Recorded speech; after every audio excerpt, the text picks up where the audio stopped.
बिहार तीसरा प्रदेश बन गया है जहां महिलाओं को सुरक्षित सफर सुविधा की शुरुआत कर दी गई है। बिहार के डीजीपी आलोक राज ने आज इस योजना की शुभारंभ की। बिहार के 6 जिलों में अब इस योजना के तहत कोई बेटी सफर कर रही हो, आशंकित हो या सफर में किसी तरह का कष्ट झेल रही हो तो सीधे 112 पे डायल करके सफर की सुविधा ले सकती है, यानी सुरक्षित सफर की सुविधा ले सकती है।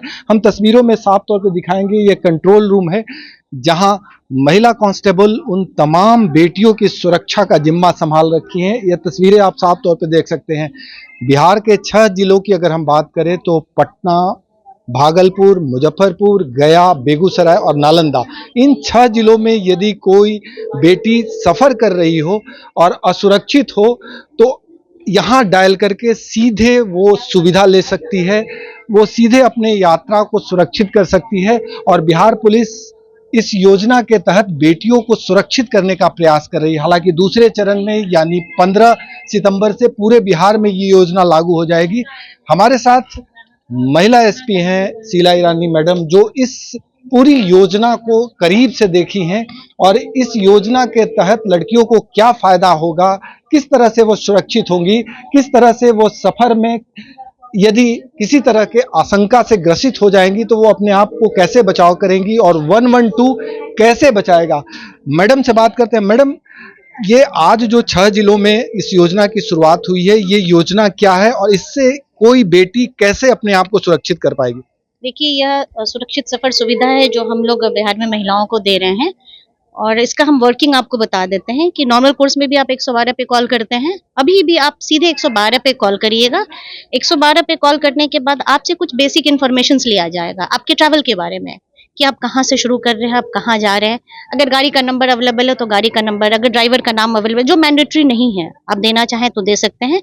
उसके अनुसार फिर आपको एक सेफ्टी कोड दिया जाएगा। सेफ्टी कोड फिर जो हमारे कॉलर्स को और आपको पता है, किसी और को नहीं पता है, वो कॉलर्स फिर स्पेसिफिक अंतराल पे आपको कॉल करेंगी और आपके ट्रैवल को भी ट्रैक करती रहेंगी, कॉल करती रहेंगी। अगर बीच में कभी ऐसा लगता है कि आप अनसेफ हैं या आप कॉल नहीं उठाती हैं हमारा, या आप कोड वर्ड गलत बताती हैं, या आप फोन नहीं उठाती हैं हमारा, तो ऐसी कंडीशन में फिर जो हमारे ट्रैवलर्स हैं आपका लोकेशन लेंगे। हमारे जो यहाँ मॉनिटरिंग स्टेशन हैं, यहाँ से लोग आपका लोकेशन लेंगे और जो वहाँ की नजदीकी वाहन है, जो हमारी पुलिस की वाहन हो या हमारी ईआरवीज है, वो आपके उस लोकेशन पे पहुंचेगी और आपको मदद पहुंचाएगी। कोई लड़की यदि पटना से चली नालंदा के लिए, दीदारगंज पोस्ट के पास वो आपके 112 पे डायल करके ये सुविधा की मांग की, उसके बाद से उस लड़की का फोन लोकेशन ट्रेस आउट हो गया, तो आपके पास सूचना है तो उसके मद्देनजर आप किस तरह से उसको लोकेट करेंगी या कैसे क्या करेंगी? क्या इस तरह की भी सुविधा है?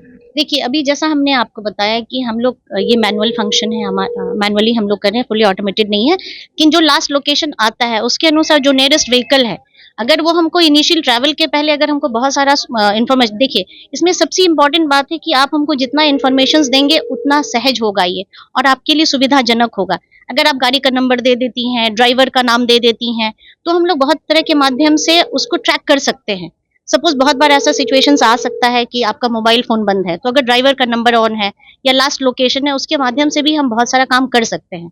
और नियर बाय जो डिस्ट्रिक्ट है, अगर डिस्ट्रिक्ट भी चेंज होता है तो उस डिस्ट्रिक्ट की जो नियरेस्ट व्हीकल है वो वहाँ रेस्क्यू के लिए पहुंचेगी। कभी कभी अचानक वाली स्थिति हो जाती है कि कोई महिला या कोई लड़की सफर कर रही हो और कोई उचक्के या अपराधी सामने आ गए, उसके साथ हरकतें करने लगे, वैसी स्थिति में आप लोग क्या करें? ये तो अभी तक ऑलरेडी हम मॉनिटर कर रहे हैं। अचानक वाली जो बात होती है, जो इस तरह के केसेस को हम पहले से भी मॉनिटर कर रहे हैं कि आप ट्रैवल कर रहे हैं और 112 में तो आप कभी भी किसी भी चीज के लिए फोन कर सकते हैं, किसी भी हेल्प के लिए कर सकते हैं। तो आप 112 पे फोन करिएगा तो आपको वो सुविधा मिलेगी। ये आज जो लॉन्च किया है हम लोगों ने, वो स्पेसिफिकली ट्रैवल के लिए है, सफर के लिए है। अदरवाइज नॉर्मल केसेस में जब आप ट्रैवल कर रही हैं, आपको कोई चीज दिखता है, तभी आप एक इन्फॉर्मेंट की तरह भी आप उस चीज का इन्फॉर्मेशन दे सकती हैं। सुरक्षित सफर सुविधा के तहत यदि कोई लड़की या महिला आपके पास रजिस्टर्ड कराई कि हम नालंदा जा रहे हैं, इस दौरान क्या आप उसके वापसी तक ध्यान रखती हैं या आप पहुंचाने तक? देखिए, वो उनको क्या सुविधा चाहिए उस पर डिपेंड करता है। अगर वो चाहती हैं कि हम अपने गंतव्य तक पहुंचे, वहां तक आप हमको सुविधा दीजिए, तो हम वहां तक उनको सुविधा देंगे। जब वो वापस आएंगी तो वो पुनः रजिस्टर कराएंगी, क्योंकि कोई व्यक्ति कब कहाँ जाता है हम उनको ट्रैक नहीं कर रहे हैं, हम आपको ये बहुत क्लियर करना चाहते हैं कि हम उनके ट्रैवल को सेव करना चाहते हैं, और वो भी जब वो चाहें। तो जैसा सुविधा वो चाहेंगे हम उस तरह की सुविधा उनको प्रदान करेंगे। फिलहाल बिहार के किन किन जिलों में ये सुविधा है और आने वाले दिनों में क्या स्थिति होगी? अभी वर्तमान में तो हम लोगों ने पायलट बेसिस पे 6 जिलों में शुरू किया है, पटना, गया, नालंदा, बेगूसराय, भागलपुर और मुजफ्फरपुर। और जैसा डीजीपी सर ने आपको बताया सुबह में कि हम लोग इस सुविधा को फेस्टिव सीजन के पहले मॉडिफिकेशंस के साथ, अगर नेक्स्ट 15 डेज का हमारा क्या इंप्रेशन रहता है, लोग कैसी सुविधा प्राप्त करना चाहते हैं, या उसमें कोई फीडबैक आता है कि इस तरह से इसको परिवर्तित कीजिए, तो परिवर्तित करते हुए हम लोग फेस्टिव सीजन के पहले बिहार के सभी जिलों में लागू करने की कोशिश कर रहे हैं। तेलंगाना, उत्तर प्रदेश के बाद बिहार ये स्टेट बना है जहां महिलाओं को लेकर गंभीर है।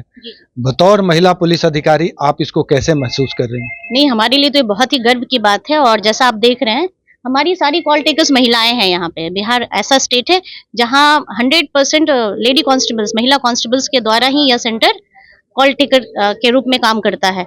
तो इससे एक सुविधा यह होती है कि जो भी व्यक्ति है, जो दुखी है, जिसको पुलिस की सहायता की आवश्यकता है, तो वो एक महिला को कॉल करके अपने प्रॉब्लम्स को बताने में ज़्यादा सहज महसूस करते हैं। साथ ही साथ बहुत बार होता है कि जो हमारी महिला जो जिनको सुविधा चाहिए वो ग्रामीण परिवेश की होती है, तो चूंकि हमारी लड़कियां बिहार की लड़कियां हैं, तो उनके कॉल को लेकर के उनको बहुत एम्पैथेटिकली उनके चीज़ों को सुनती है, बहुत सहानुभूति पूर्वक उनको एक आप कह सकते हैं कंपैशनेट होती हैं लड़कियां की। अच्छा, आप ठीक है, बताइए आप माताजी, हम आपकी क्या सेवा कर सकते हैं, आप बताइए, आप घबराइए नहीं, हमारी गाड़ी जा रही है। तो लोग थोड़ा सहज और थोड़ा कंफर्टेबल महसूस करते हैं। तो ये इसका एक मतलब हम तो बहुत ही गौरवान्वित है कि हम इसके एक पार्ट हैं। Thank you. महिला पुलिस अधिकारी यानी टीम लीडर और तमाम जो कर्मी हैं महिलाएं हैं। हम तस्वीरों में दिखाएंगे, थोड़ा सा तस्वीरें देख के ये बिहार के लोग सहजता से महसूस करें, और खास करके उन महिलाओं को एक संदेश है जो सुरक्षित यात्रा चाहती हैं, और जब वो 112 पे कॉल करने को सोचती हैं तो उन्हें इस बात की भी चिंता होती है कि कहीं कॉल उठाने वाला कोई पुलिसकर्मी पुरुष तो नहीं होगा, किस अंदाज में बात करेगा।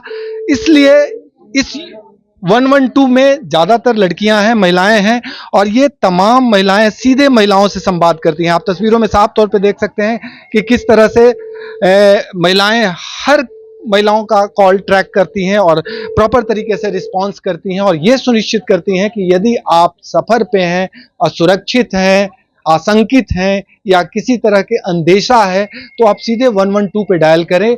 और फिलहाल इस पायलट प्रोजेक्ट के तहत 6 जिलों में ये सुविधा दी गई है, और आने वाले दिनों में पूरे बिहार में सुरक्षित सफर सुविधा की शुरुआत हो जाएगी, जिसके तहत लड़कियों और महिलाओं को ये सुविधा मिलेगी ताकि वो एक स्थान से दूसरे स्थान तक सुरक्षित आ जा सके। सहयोगी कैमरामैन राकेश के साथ भारत एक्सप्रेस के लिए पटना से आशुतोष कुमार।